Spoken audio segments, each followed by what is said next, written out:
Le mécanisme de remontée en gamme ne se produit pas toujours. Regardons pourquoi en prenant le domaine de la banque.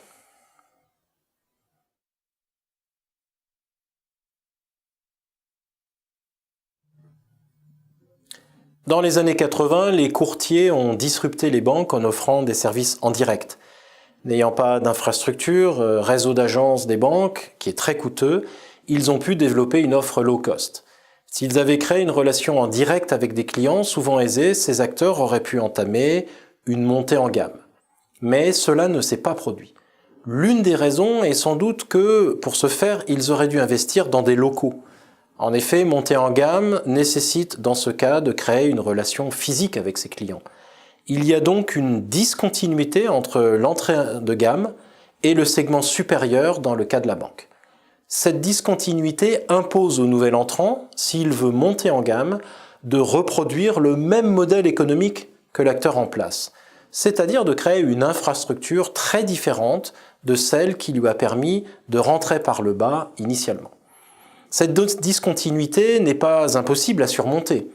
Ainsi, certains magasins de vente en ligne ouvrent désormais des boutiques et des magazines électroniques éditent une version papier. Mais elles représentent néanmoins une très forte barrière qui protège les acteurs en place. En tout état de cause, il ne s'agit plus de rupture, c'est-à-dire d'une attaque via un modèle d'affaires différent, mais plutôt d'une entrée classique sur un marché établi, en se coulant dans les règles établies du modèle d'affaires en vigueur. Mais une telle approche n'est pas à l'avantage du nouvel entrant. En effet, la seule chance d'un nouvel entrant est toujours d'avoir un modèle d'affaires différent. Autrement dit, l'innovation continue favorise l'acteur en place, tandis que l'innovation de rupture favorise le nouvel entrant.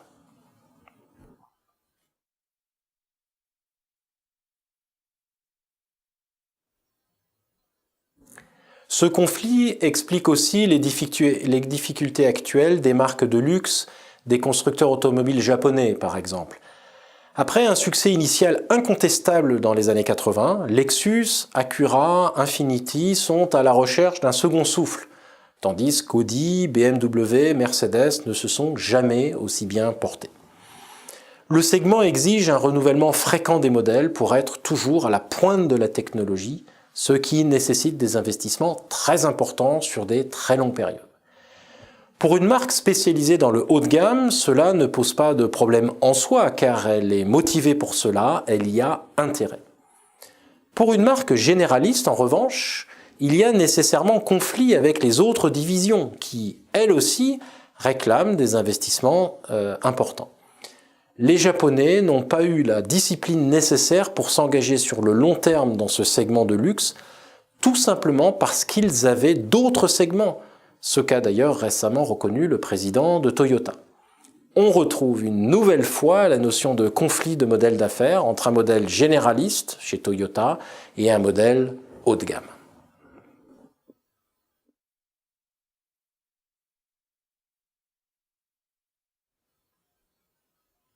Un autre facteur important de la non-remontée vers le haut tient parfois à la discipline et à la volonté de l'acteur en place.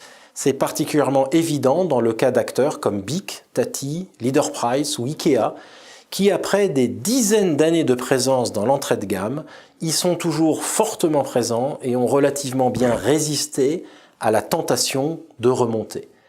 L'une des raisons tient au fait que l'entrée de gamme, s'il est bien géré, avec un modèle RPV cohérent, peut être très rentable.